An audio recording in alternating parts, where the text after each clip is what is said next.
Olá, caros alunos. Então, dando sequência à aula anterior, na qual nós falávamos da obra de Arthur Schopenhauer, A Arte de Ter Razão, que fala das estratégias que as pessoas geralmente utilizam para vencer um debate mesmo sem ter razão, nós vamos continuar falando sobre elas, a partir da estratégia número 9, utilizada pelas pessoas, que Schopenhauer denuncia.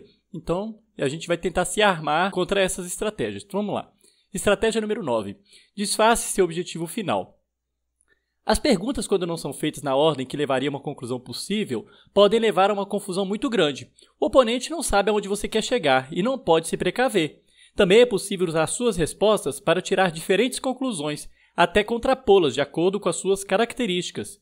Então, metaforicamente falando, é como se a gente estivesse querendo ir de Belo Horizonte a Sabará e a gente fizesse o adversário perseguir-nos até Ouro Preto, com o subterfúgio de que se tratam de cidades históricas.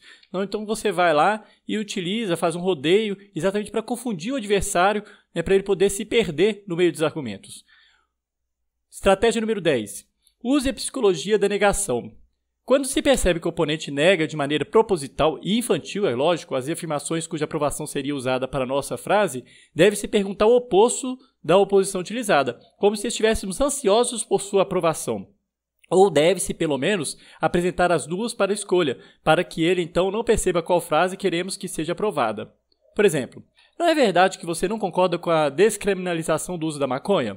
Quando, na verdade, a pessoa realmente não concorda, mas irá falar que concorda. Ou seja, você vai ali e faz uma confusão de palavras que a pessoa fica assim, não é verdade que você não concorda? Aí a pessoa, não é verdade que eu não concordo, não é verdade. Eu concordo. Aí ela vai ficar confusa e ela acaba respondendo para não dizer que ela se perdeu, coisa do gênero, que ela perdeu o raciocínio, então ela acaba respondendo o que a gente quer.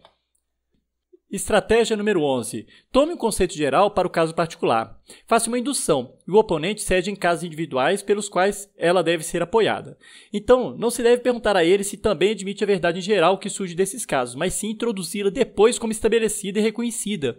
Nesse meio termo, ele próprio vai passar a acreditar que admitiu. Isso vai acontecer também com os outros ouvintes, porque não vão se lembrar das diversas perguntas sobre cada caso específico e vão supor que elas devem, claro, ter alcançado seu objetivo. Por exemplo, falar sobre diversos escândalos de corrupção envolvendo um único partido e vai ocultar propositalmente os casos dos demais partidos e, no final, chegar à conclusão de que aquele partido é o mais corrupto de todos. E isso aconteceu muito ultimamente, né? Você fala de um determinado partido na mídia, fala só sobre ele, como se todos os casos que tivessem de corrupção fossem daquele determinado partido, né? E você sabe que não é, mas você vai ficar ali enleado naquele discurso e no final das contas você já vai chegar à conclusão de que ele é o mais corrupto de todos. E na verdade você nem chegou a analisar os demais. Isso aí também é uma estratégia muito utilizada. Estratégia número 12. Uso sutil dos vocábulos. Renomeie as mesmas palavras. Então, se a discussão for sobre um conceito geral, que não tem um nome específico e precisa ser descrito por meio de uma parábola, deve-se escolher a parábola que favorece a nossa afirmação. Então, a gente vai falar lá na frente um pouquinho disso, você utilizar palavras com sentidos diferentes, como se tivessem o mesmo sentido. Na verdade, as estratégias são muito parecidas, a gente vai ver mais adiante. Aqui, por exemplo, se a gente usar eufemismos para amenizar o tom negativo de algo que se quer defender, ou usar homônimos para agravar o que se quer atacar, é uma maneira. Por exemplo, os liberais visam a manutenção da propriedade privada.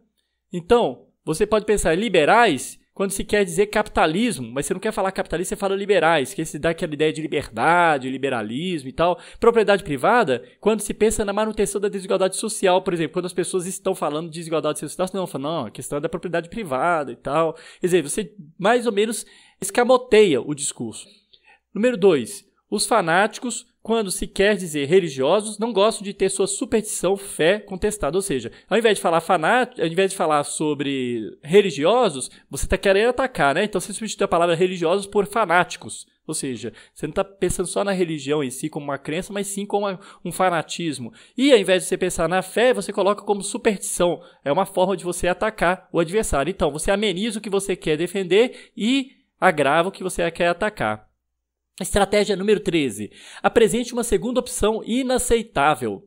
Para fazer com que o oponente aceite uma afirmação, deve-se dar a contrária também e deixá-lo escolher. E essa afirmação contrária deve ser articulada muito claramente para que não se contradiga e ele aceite a sua afirmação, que é feita de maneira a parecer bastante provável em relação à outra. Por exemplo, Se o objetivo é fazê-lo admitir que alguém deve fazer tudo o que seu pai lhe diz, então perguntamos, deve-se obedecer ou desobedecer aos pais acima de todas as coisas?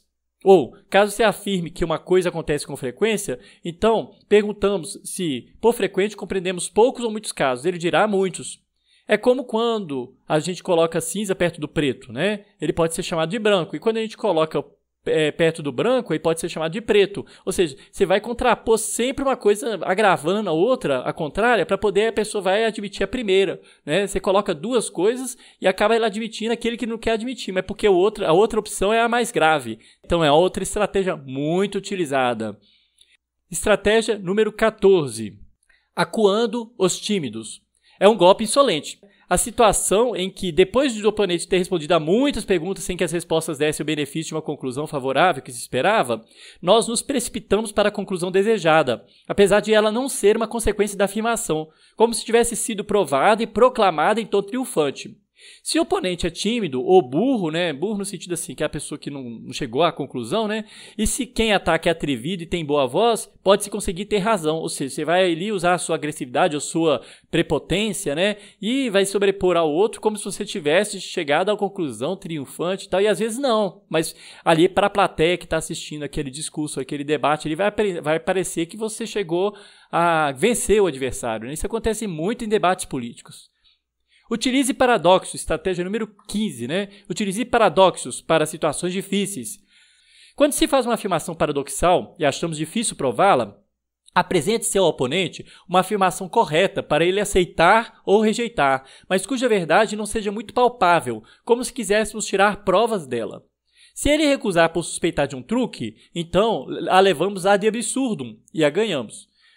Trata-se de uma insolência imensa, mas isso acontece por experiência. Existem pessoas que praticam tudo isso de maneira instintiva, ou seja, você coloca de forma absurda aquela afirmação ali para poder gerar um paradoxo e assim por diante. Né? Por exemplo, se eu virar para vocês e falar, A é evidente, B está relacionado com A. É uma coisa que é evidente e o B está relacionado com A. Logo, B também é evidente. Não. Só porque B está relacionado com A, não significa que B também é evidente. Então, você tira ali uma coisa que está ligada à outra, mas que necessariamente não é tudo igual.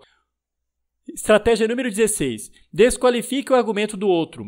Quando o seu oponente apresenta uma proposição, considere-a inconsistente com as declarações, crenças, ações ou omissões do oponente. Por exemplo, se o seu oponente defende o suicídio, pergunte imediatamente, então por que você não se enforca?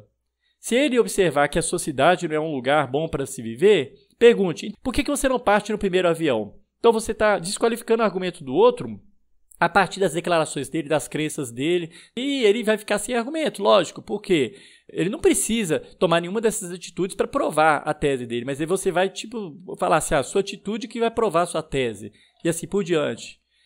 Estratégia número 17. Faça uso da dupla interpretação, muito usado também. Se o seu oponente pressioná-lo com uma evidência contrária, você pode com frequência safar-se defendendo alguma distinção sutil. Tente encontrar algum significado subjacente ou ambiguidade na ideia do seu oponente. Exemplo, pelas suas afirmações, você concorda que o liberalismo mantém a desigualdade nos moldes atuais. Aí você vira, não, mas as minhas afirmações não são em relação ao liberalismo, mas ao capitalismo exatamente por se contrapor a um regime totalitário e tal. Quer dizer, você vai lá tentar amenizar, dar uma dupla interpretação para aquilo ali, né, e assim por diante. Estratégia número 18. Mude o curso, interrompa antes da perda certa. Se observamos que o oponente inicia uma argumentação com a qual vai nos derrotar, não se deve deixar que ele chegue à sua conclusão. Ou seja, não se deve permitir que ele chegue ao fim. Deve-se interromper o andamento da discussão em um bom momento, retirando-se, distraindo ou levando a discussão para outras pessoas. Por exemplo, os políticos utilizam muito essa estratégia quando são indagados pelos desvios de verbas. Quando eu era prefeito, fizemos 200 creches, mas não estou falando das creches, nós estamos falando do desvio de verba. Ele está lá, está querendo se candidatar, ao invés dele falar da corrupção que está sendo questionada, ele vai lá falar das creches que ele fez, ou das obras que foram feitas, etc. E não argumenta nada em relação àquilo ali que foi perguntado. Outra, estratégia número 19. Desfoque, depois encontre uma brecha. Se o oponente nos desafiar de maneira expressa e fizer uma objeção contra algum ponto específico de nossa afirmação, contra o que não temos nada a dizer, então precisamos utilizar a generalização e devolver o ataque. Por exemplo, Se somos chamados a dizer por que determinada hipótese da física não pode ser aceita, devemos falar sobre a ilusão do conhecimento humano, citar vários exemplos, ou seja, você sempre vai encontrar uma brecha ali para poder desfocar o assunto, né? E por quê? Porque você já perdeu, mas aí você vai e desfoca, mas também, né, e tal, como se diz, a ideia das uvas verdes lá, da raposa e as uvas. A estratégia número 20. Não arrisque num jogo ganho. Quando já houver testado as premissas com o oponente e ele as aceitou, não se deve buscar essa confirmação novamente, e sim apresentá-las como verdades absolutas. Ou seja, você vê que ele já está aceitando ali, você não fica arriscando não, já continua. E mesmo que falte uma ou outra premissa, deve-se considerar que também essas foram admitidas a partir da conclusão. Mesmo que você veja que seu raciocínio está equivocado, não, você quer ganhar a discussão, você cala a boca. Se você percebe que houve um erro na sua argumentação, fique calado, porque em time que está ganhando não se mexe. Estratégia número 21. Use as mesmas armas. Com um mero argumento, aparente ou sofístico do oponente, podemos resolver isso por meio de uma discussão de sua estranheza e superficialidade, mas é melhor responder a ele com contra-argumentos aparentes e sofísticos e assim acabar com ele. Disso depende não a verdade, mas a vitória. Se ele dá, por exemplo, um argumento ad hominem, é suficiente validá-lo com um contra-argumento ad hominem, ex concessis. Ou seja, o que significa isso? Ad hominem é que ele ataca o adversário, mas dentro dos argumentos dele, né? E aí você ataca a pessoa do adversário, não os argumentos dele, mas você ataca dentro dos argumentos dele a pessoa dele. E a partir das crenças dele, como aquele anterior que eu falei, né? Isso é um ad hominem. Só que você vai utilizar o ex concessis. O que é o ex concessis? Você vai usar as mesmas armas do adversário. Em vez de estabelecer o estado verdadeiro da questão, caso ele se apresente, optar por esse caminho costuma até encurtar a discussão, porque você está utilizando a mesma arma dele. Então ele vai ficar sem meios de voltar atrás. Estratégia número 22. Reduza a força do argumento principal. Se o oponente exige que se admita algo que é decorrente exatamente do ponto em discussão, então nos recusamos a fazê-lo ou permitir que ele continue, declarando que aquilo é uma petitio principii, ou petição de princípio, o que a gente chama de ciclo vicioso, que já está resolvido, etc. Ele e os ouvintes perceberão uma afirmação próxima do ponto de discussão, como se fosse idêntica, e assim você privará de seu melhor argumento. Ou seja, às vezes não é ciclo vicioso, mas você faz acreditar. Por exemplo, apesar desse candidato não possuir um plano de governo, ele tem propostas viáveis para o seu governo, logo é um bom candidato. Como esse candidato pode ter proposta de governo se ele não possui um plano de governo? Ou seja, você está querendo mostrar como se aquilo ali fosse um ciclo vicioso, né? Proposta de governo, plano de governo, não. A pessoa não está dizendo que, ela está dizendo propostas. As propostas elas podem estar, inclusive, fora do plano de governo. Então, quer dizer, ele não está cometendo um ciclo vicioso, mas você faz a pessoa acreditar que está. Estratégia número 23. Provoque o oponente. A contradição e a briga estimulam o exagero das afirmações. Podemos estimular o oponente por meio da contradição e levar uma afirmação além de seus próprios limites. A afirmação é essa que, fora desses limites, pode deixar de ser verdadeira. E quando refutamos esse exagero, é como se refutássemos sua frase original. Por outro lado, temos de tomar cuidado para não ser levados por contradições ao exagero ou ampliar sua própria afirmação. Por exemplo, a maior parte dos alemães em 1939 era a favor do nazismo. Então você afirma que os alemães dessa época eram nazistas, né? Não, eles eram apenas a favor, não militantes, foi o que eu disse, nada mais. Ou seja, essa seria a estratégia para você fugir disso. Quando a pessoa quer ampliar aquilo ali, você tenta fugir dessa forma. Isso aí já está até a resposta para como fugir dessa provocação. Torne a alegação do outro inconsistente. O oponente faz uma afirmação, e por meio de falsas inferências e distorções de suas ideias, extraímos dela outras afirmações que ela não contém, e que ele não quis dizer de jeito nenhum, ou melhor, que são absurdas ou perigosas. Assim, parece que a primeira afirmação deu origem a outras que são inconsistentes consigo mesmas ou com algum reconhecimento da verdade, então ela parece ser refutada de maneira indireta. Você fala sobre os benefícios da energia nuclear, por exemplo. Mas, exatamente ela deu origem a duas bombas, logo ela deveria ser descartada como forma de obtenção de energia. Então você está tornando a argumentação do outro inconsistente, né? Como se uma consequência daquela energia nuclear fosse exatamente as bombas. E não, foi o uso dela, o mau uso da energia nuclear. É a mesma coisa do avião, né? Etc. Estratégia número 25. Use a exceção para destruir a tese. Se o seu oponente está fazendo uma generalização, encontre uma instância que demonstre o contrário. Basta uma contradição válida para derrubar a proposição do seu oponente. Por exemplo, todo político é corrupto. Ah, mas meu pai é político e apesar de não ter sido eleito, ele é honesto. Ou seja, nós estamos falando de todo político corrupto já imaginando o político como aquele cara eleito que está ali no exercício da sua função. Aí o cara fala, não, mas meu pai é político e tal, não sei o que. Você já desqualifica o argumento do outro baseado num caso particular e um sentido bem específico da palavra político, por exemplo. Estratégia número 26. Reforce um aspecto do oponente, depois destrua o seu valor.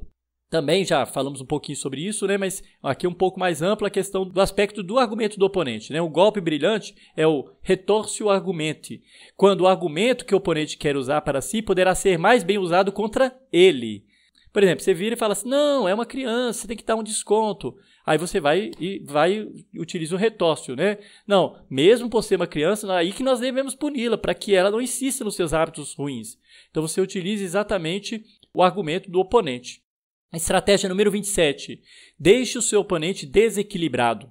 Se o oponente fica bravo de maneira inesperada com o argumento, então deve-se insistir nele com mais afinco. Não simplesmente por ser bom deixá-lo com raiva, mas porque se supõe que o ponto fraco de uma linha de pensamento foi atingido e que nesse ponto o oponente vai ser mais vulnerável para ser atacado. Então você viu que o cara está impaciente, está ficando com raiva. Opa, é aqui que eu ataco. Não porque você viu que seu argumento é forte, nem porque o dele é fraco, mas porque você viu que ele ficou com raiva. Então você aparentemente se atingiu um ponto fraco, pelo menos aparentemente. Estratégia 28. Ganhe a simpatia da audiência e ridicularize o adversário. Isso é muito utilizado, principalmente em debates, de novo, de candidatos políticos. E nessas últimas eleições foi muito utilizado por candidatos, né, ridicularizando o adversário para tentar ganhar, né, a plateia. Quando a audiência consistir de indivíduos ou uma pessoa que não seja autoridade no assunto, você pode levantar uma objeção inválida e seu oponente ter sido derrotado aos olhos da sua audiência. Essa estratégia é particularmente efetiva quando a sua objeção faz o seu oponente parecer ridículo ou quando a audiência ri. Se o seu oponente tiver de fazer uma longa, prolixa e complicada explicação para corrigi-lo, a audiência não estará disposta a ouvi-lo. Vamos supor, você vai e fala lá sobre alguma... Nós estamos fazendo um debate político. Eu vou e falo sobre um imposto específico que é dirigido para determinados fins. A plateia não sabe, não entende de gestão pública. Aí você vai e fala daquilo ali e faz aquilo num tom irônico. A pessoa vai ter que te corrigir, mas a plateia já riu da sua forma de falar do outro. Então você já ganhou da plateia, né? Muito utilizado. Estratégia número 29. Não se importe em fugir do assunto se estiver a ponto de perder. Demais, todo mundo faz isso, né? Todo mundo. Se percebemos que seremos golpeados, fazemos um desvio. Isso é, começamos de repente a falar de algo completamente diferente, como se tivesse a ver com a questão discutida e fosse um argumento contra o oponente. Isso pode ser feito sem presunção quando o desvio tem, na verdade, alguma relação geral com a questão. Mas pode ser tomado como uma insolência se não tem nada a ver com o assunto. Isso aí é levantado para atacar o oponente. Se, por exemplo, nós estamos defendendo a democracia e vemos uma oposição quase irrefutável, nós desviamos o assunto para o histórico da democracia na antiguidade. Quer dizer, você sai do assunto falando do assunto. Aí a pessoa não vai perceber, às vezes, que você está saindo fora. Isso aí é de uma forma sem presunção. Mas você pode também desviar totalmente e para não perder o seu argumento, né? Para não perder a sua discussão. Outro. Aposte em credenciais e acue a todos. É o argumento ad baculum, né? Quando você apela para a autoridade, né? Apela para as autoridades ao invés de apelar para a razão. Ou se o seu oponente respeita alguém que é especialista no assunto, você vai citar esse especialista. Se necessário, cite o que ele falou e até em outro sentido ou circunstância se precisar. Autoridades que o seu oponente não chegou a entender são, em geral, as que ele mais admira. Você pode, se necessário, não apenas distorcer as autoridades citadas em seu favor, mas também falsificá-las. Porque se ele não entendeu, né, então você vai lá, vamos supor que o cara lá é adepto de Kant, por exemplo. Aí você vai lá, você conhece Kant, você vai lá, utiliza os argumentos de Kant, mas isso aí dá uma mexida nele de forma que ele não perceba, né? E você vai citar alguma coisa inteiramente inventada por você. O interesse da verdade dá lugar aos interesses da vaidade, porque ele não vai querer admitir que ele não sabe sobre aquilo. E aí... o verdadeiro deve parecer falso e o falso vai parecer verdadeiro, né? Nesse sentido. Então quer dizer que você vai utilizar aquelas pessoas que ele admira contra ele mesmo. É o que muitas pessoas hoje fazem, né? Ao falar, por exemplo, de Marx. Não conhecem Marx, mas aí discute com um cara que se diz marxista, mas nem leu Marx. Aí ele vai lá e deturpa o que Marx falou, né, nos livros, nas obras dele, né, deturpa o que foi o marxismo posterior e começa a falar alhos e bugalhos daquilo ali, e as pessoas começam a aceitar aquilo ali, engolindo, sem compreender direito o que está sendo dito, mas porque não tem argumentos contra. Porque não vai admitir, não, eu não conheço Marx, eu não li Marx. Estratégia número 31. Complique o discurso de seu oponente. Quando não tiver nada para contradizer os argumentos defendidos pelo oponente, declare-se incompetente com um toque de ironia. O que você diz agora ultrapassa meu fraco poder de compreensão, pode estar certo, só que não consigo entender, e me contém para expressar qualquer opinião a respeito. Dessa maneira, você insinua aos presentes, com quem você tem boa reputação, que o seu oponente diz uma besteira. Como exemplo, né, Schopenhauer ele cita a Crítica da Razão Pura de Kant, quando ela foi publicada, que muitos professores das velhas escolas ecléticas eles declararam que não compreendiam, né, na esperança de que seu fracasso resolvesse a questão. No entanto, né, quando vieram pessoas que compreenderam a obra, começaram a discutir sobre aquilo ficou mal para aqueles professores. Então, na verdade é isso, você não quer perder a sua reputação e você, para poder parecer que é simplesmente uma besteira o que ele está dizendo, você fala, não, eu não estou entendendo o que você está querendo dizer, como se o que a pessoa estivesse dizendo fosse um absurdo, e às vezes não é. A estratégia número 32. Cole um sentido ruim na alegação do outro. Olha, isso aqui está muito utilizado hoje em dia. Se somos confrontados com a afirmação do oponente, há um caminho curto para se livrar disso ou pelo menos torná-la suspeita, colocando-a em alguma categoria odiosa, mesmo se a ligação for apenas aparente ou até sutil. Por exemplo, se você alinhar esquerdismo, socialismo, comunismo, totalitarismo, fascismo, nazismo, como alguns livros na atualidade têm feito, você consegue fazer isso. Hoje em dia, por exemplo, se você falasse que você é de esquerda, você é comunista, você é fascista, você é nazista, etc. Então você está alinhando certos conceitos daquilo ali. Por exemplo, o pessoal falando, o nazismo era de esquerda, os outros, não, o nazismo é de direita, como se isso fizesse grande diferença. Como se a esquerda ou a direita atual tivesse imbricada de nazismo. E a gente sabe que não é bem assim. Você pode, inclusive, partir de um regime totalmente eclético e chegar no nazismo. Porque o que importa aqui são as atitudes durante as tomadas de decisões posteriores, né? Não necessariamente a tendência esquerda ou direita, etc. Porque, em geral, a gente sabe o que significa a palavra, o que é esquerdismo, né? O que é esquerda. Mas hoje em dia já se tornou já teve uma conotação muito negativa, né? Em razão de algumas publicações equivocadas aí na atualidade. Se alguém quiser comentar aí, eu não vou citar o nome aqui. Estratégia número 33. Invalide a teoria pela prática. O que pode estar certo na teoria, na prática estará errado. Né? A gente fala, isso pode dar teoria, mas na prática, por meio desse sofisma, aceita-se as premissas, mas nega-se a conclusão. Essa afirmação baseia-se em uma impossibilidade. O que em teoria está certo deve valer também na prática. Se não valer, então existe um erro na teoria. Alguma coisa não foi percebida e não foi levada em consideração. Portanto, isso está errado também na teoria. Por exemplo, a meritocracia na teoria é ótima, mas na prática desconsidera as diferentes oportunidades.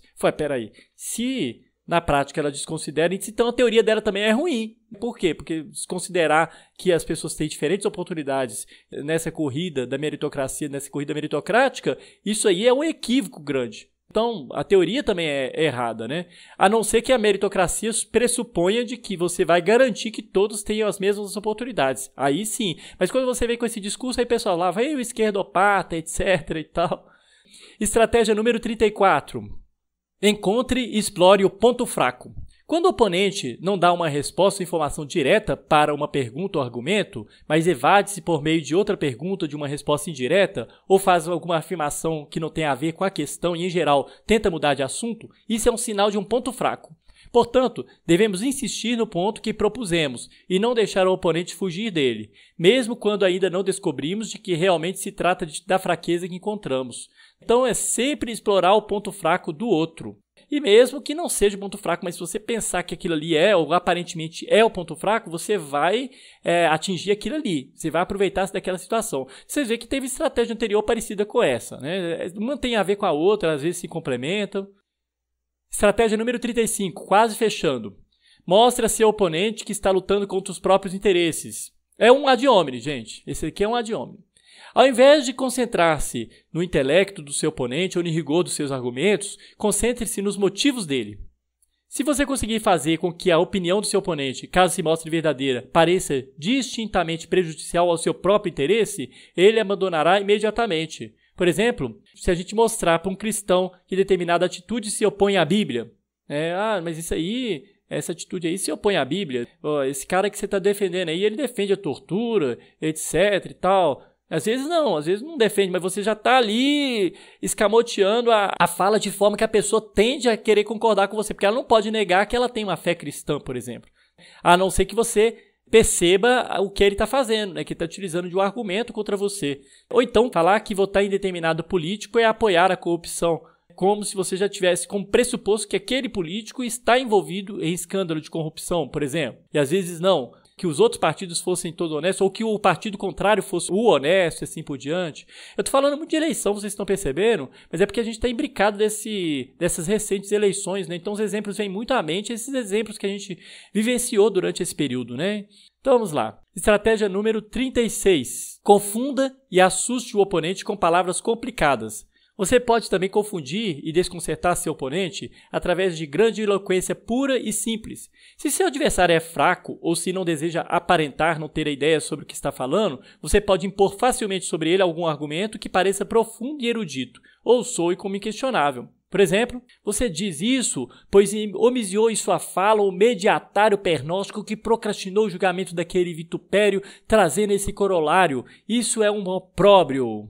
Aí a pessoa vai ficar... O que ele quis dizer? Na verdade, você só estava dizendo o seguinte, né? Você diz isso, pois deixou de expor aquele mediador snob que atrasou o julgamento daquela injúria, trazendo essa consequência. Isso é uma vergonha. Olha você ver, olha como é que eu traduzi agora. Não, aquele cara lá só atrasou o julgamento da injúria e trouxe essa consequência. Isso é uma vergonha. Mas você vai lá e utiliza palavras difíceis, de forma que seu adversário, para não dizer que não entendeu o que você está falando, ele vai ficar ali, não, vou aceitar, né, porque eu vou falar que eu não entendi. Pega mal, né? Penúltima, destrua a tese boa pela prova frágil. Quando o oponente também tem razão na questão, mas felizmente escolhe uma evidência ruim, isso acontece demais, né? Principalmente comigo, sou danado para fazer isso. Às vezes eu tenho razão num determinado argumento, né? Porque a gente já analisou os meandros e tal, mas às vezes na hora que você vai conversar com a pessoa, nunca vem na cabeça da gente o argumento ideal, né? Que sustenta aquilo ali. Depois que vem, não, devia ter falado aquele negócio. Torna-se fácil para nós rebater essa evidência. Então, nós estendemos isso para a questão como um todo. Por exemplo, o advogado, ele alega que seu cliente não estava traficando drogas, pois forneceu sem dinheiro a substância entorpecente que estava consigo. Então, veja bem, o advogado está argumentando, não, ele não estava traficando, ele deu pro colega lá, pro colega fumar uma maconha, etc e tal, ele não estava traficando. Só que se você pegar na lei, o artigo 33 vai falar lá, importar, exportar, remeter, preparar, só que lá na frente, ainda que gratuitamente, sem autorização ou em desacordo com a determinação legal regulamentar. Veja bem, lá está falando, fornecer ainda que gratuitamente. Sem querer, o advogado acabou enfiando o cliente dele ainda mais no conceito de traficante.